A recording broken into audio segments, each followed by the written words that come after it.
Hey folks, this is Tron Games and welcome to Total War Warhammer 3.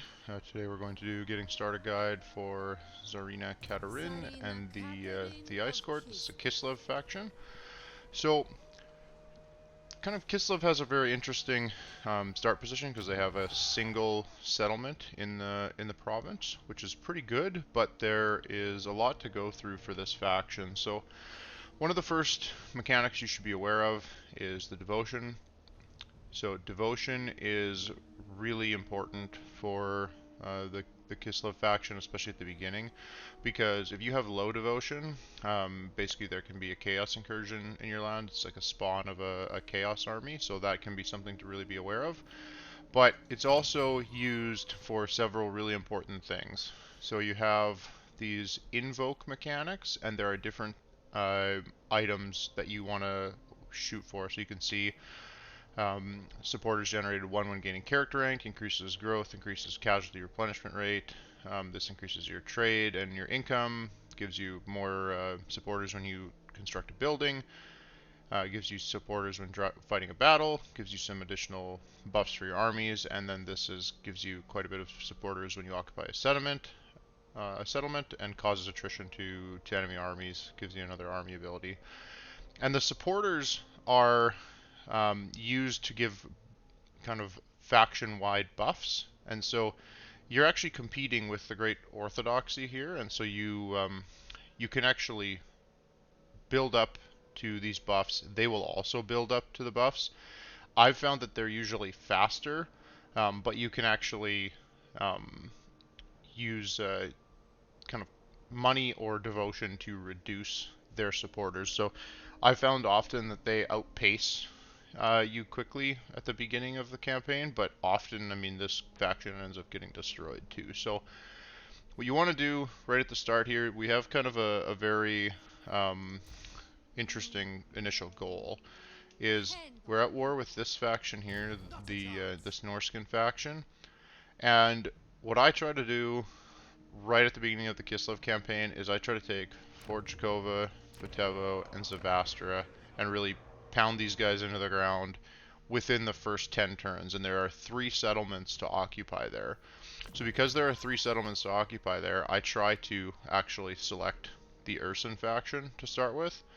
And we want that province purely to buff the Kislev region. So what I'm going to do is I'm going to invoke Urson right at the beginning of this, and now we've got the faction buff there.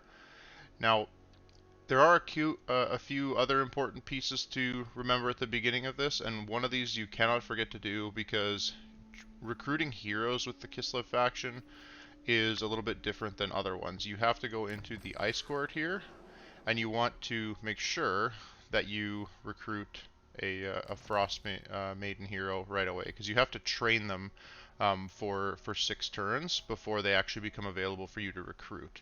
And you do get a little bit of choice in their abilities, so it's kind of an interesting little mechanic. But if you try to actually go in here and train these, like you don't even get to see any of these folks until you've actually trained them. So just an important thing to keep in mind.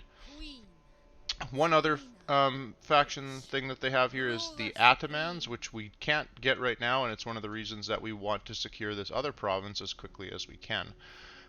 Once you secure this other province, Atamans will become available, and you can actually assign one to Kislev. It's important because they can give additional buffs like growth and things like that.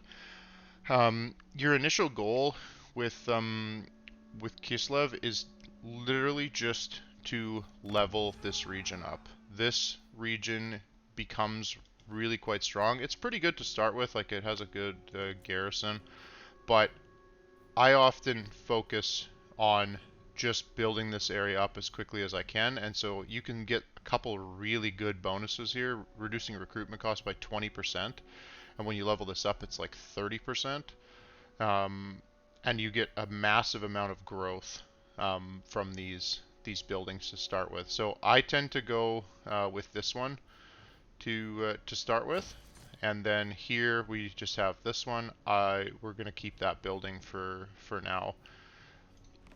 in the first few turns of this, typically I will come over here and I will fight with these guys. If you fight this manually, you'll have a better time, honestly. But we'll do that. Now you can get devotion from battles. In the early game here, actually replenishment is extremely valuable for this faction because every one of these regions has a like enough chaos corruption that you're going to suffer attrition for it. And so if I go here right away, it's actually a Pyrrhic victory, and we're going to just take that. The units that we lose are, I mean, if you fight these manually, you'll do better than this. But we lose those units, and we're going to take this settlement immediately. We loot, get a little bit of extra money, but we're not going to do any upgrading here. We're just purely going to train some additional units, and we want to basically level up Katarin to start with. I tend to take this, and because you spend so much time fighting against chaos factions later on, it's good to take that resistance to that right away. But honestly, this campaign is quite a slow start. You want to just focus on leveling her up, taking these areas out, like I said, within the first 10 turns, because you can gain so many additional supporters. Like we just got 5 supporters for occupying that settlement, which is great. But we don't want to build really any buildings here, because these are, like, this costs 500. They only make 50 per turn. I don't tend to worry about these. Eventually, you might want to build this so you can recruit a patriarch, but we're just not going to invest anything in this province to start with. We're just pumping all of our resources back into Kislev. So if we go into the tech tree, there are a few really good options right off the bat. I tend to always go with cold storage because the additional growth is just really good for leveling up Kislev. But this one is also not bad, gives you additional. I tend to actually research both of these pretty early on because it gives you 5% additional casualty replenishment rate and 15 growth. So not bad. And then this is another good one to get off the bat so that you can start training ice witches. So we'll do that to start with, and then here we've got a damaged building, but like we don't care about this building at all. So one thing to be aware of is in Kislev, because it's your only province here, you have some options for different commandments.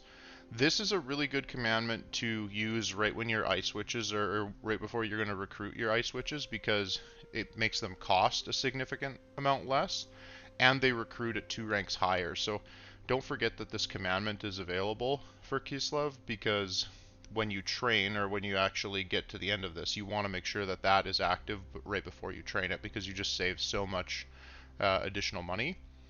Off the bat though, I tend to go with increased recruitment capacity and decreased recruitment cost, because we are going to come back to Kislev on the next turn, and we're going to continue recruiting here. It's going to be a few turns before these guys really get back off their feet, but they do have an army over in this section, and so you can see the military presence. They do start to build up there, and we want to, you know, like I said, we want to kind of get control of this region very quickly. So for now, we don't want to upgrade that building, and we'll just extend the turn.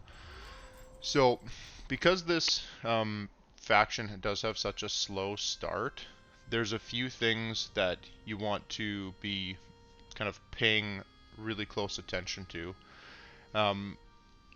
Because you have to train heroes in the ice court, I tend to focus on just constantly keeping the ice court training people, at least until you've got a decent crop. When you actually get to the end of those recruitment turns, and you go to recruit the actual hero, it doesn't cost anything. It just costs you upkeep for the hero.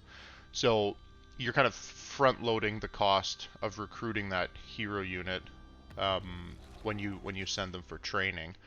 Now, a couple of important things with this faction too is that you get additional devotion when you use your Frost Maidens to do hero actions, and you get to recruit them quite a bit higher, so they get additional 3 recruit ranks. You have additional control, and it actually takes you 2 less turns to train heroes in the Ice Court because of this faction. So it's important to remember that. And now that we've advanced the turn, you can see we can actually select which one we want to go for. It doesn't matter so much in the early game which one you select. I tend to pick an ice one. I don't know, just because I like the kind of ice lore of Kislev. So now we're set up here. We're gonna come back towards Kislev, because this area still has a significant amount of chaos corruption in it, and really we took it purely so that we could get some supporters from the Urson invokement, and we want to just continue building up our forces. And now we can actually recruit 4 units here. I actually tend to select these guys to start with because they do have all of the same like ammunition, range, missile strength type stuff, except for they're quite a bit better at defending, and they are an anti-large unit, so they tend to last just a little bit longer off the start, but eventually you will be replacing them too. So we're kind of just coming back here, doing our little bit of training, and we're going to work our way over in this direction. Probably do 1 more turn of recruitment in Kislev before we move down in this direction to try to finish these guys off. And we're just letting your units kind of regenerate there as well. Her initial army is pretty decent, but there are 2 units you really don't want to lose. You don't want to lose the Ice Guard because they're quite good. You don't want to lose the Snow Leopard either because it's quite strong. Katarina has a reduced upkeep for Ice Guard units, and she's also really good at removing corruption from provinces. But I don't tend to like use her for that. She also has like an increased or a decreased chance to miscast as well. So going down this section of her skill tree is really quite good because you can cast some pretty strong spells with her. When you get to the end here, there is also some really good options later on here. You can actually summon a snow leopard with her, and that can be pretty strong as well. So again, we're just getting started with Kislev. This is a really slow start, but the short campaign victory is to have as many supporters as possible. So that's why we wanted to make sure that we started increasing this, because we want to get to this supremacy. And when you get to that point, you actually will confederate this other faction if they're not dead yet. So there's a lot of additional bonuses kind of associated with getting there. So increasing your supporters is really good, and building up your devotion is good as well. There are quite a few factions close by that kind of to the west. You have all of the Empire factions. You tend to want to be friends with them if you can. You start with some non-aggression pacts with the Empire faction, and that's a good thing to keep, basically. Reichland is quite a good faction to be friends with. You can actually, try to get a trade agreement or something, but usually they want way too much money for it to start with. And you just don't have a huge amount of resources to start with. And when Kislev starts to grow, it becomes, you sink a lot of money into it really quickly. Leveling it up, increasing its capacity. To the north here, there is this faction up here. This faction usually gets destroyed by Throth the Unclean. Basically, he's coming out of this area here. He's going to take these areas. This Skaven faction up here can be quite annoying. There is also over this direction. Right now this is Ogres, but probably fairly soon this will turn into Azag's territory. He's kind of to the east. And there are a few other factions in the area too. There's a Wood Elf faction kind of over in this direction, and then you have vampires actually to the south. If you look at your long campaign conditions, is one of the reasons why we selected the kind of resistance to attrition, is you're fighting a lot of these, or you're going to try to pursue killing these chaos factions. So this like Warhost, It's kind of up in this direction. You have Legion of Chaos over here, and then the Ecstatic Legions down this direction. So typically with Kislev, you want to work your way north, and you want to work your way to the east, and that's kind of your the best direction to go as you try to achieve your long victory. So we'll advance a turn one more here. Again, we don't want to invest any money in this area to start with. We're just building up Kislev to start with. Now, one other major thing to be aware of here too is that the Norscan factions tend to not like you. You start at war with this Norscan faction, and there are a lot of Norscan factions up to the north as well. So just be aware of that. You will spend a decent amount of time fighting them too. And Kislev doesn't have any type of corruption mechanic for themselves. They want to get rid of corruption so that they can move around in those regions as nicely as they can. So I am going to come back to Kislev here, and again, I want to continue to train a few more units because we know we're going to be busy with these guys down in that direction. Again, not investing any resources there, and like I said, this campaign is a pretty slow start. Here you can actually improve your melee attack or your missile strength. These options are actually slightly different every time. So just as you train those heroes, you can kind of look at that. Then you have other factions up here that are also Kislev factions. You can try to pursue confederations with them as well. So they don't start off liking you very much, but as you build supporters, you actually will be able to do that. A couple of other interesting things for Kislev to start with is, like, you can see our strength rank is quite low to start with, and this is one of the reasons why you have to have kind of a careful start, because actually, like, on the first turn, this faction would have been probably one of the strongest that we were fighting against, but because we took that settlement and kind of beat them there, we've reduced their strength ranking quite a bit. And there's just honestly not that much to do at the beginning of this campaign. You want to focus on taking this area as you advance through the first few turns, and basically just build up Katarin's army so that you can take these two zones without much trouble. That's kind of your initial setup, and that's kind of all I've got for this one. If you like the content, feel free to leave a comment, like the video, and subscribe for more in the future. Thanks for watching.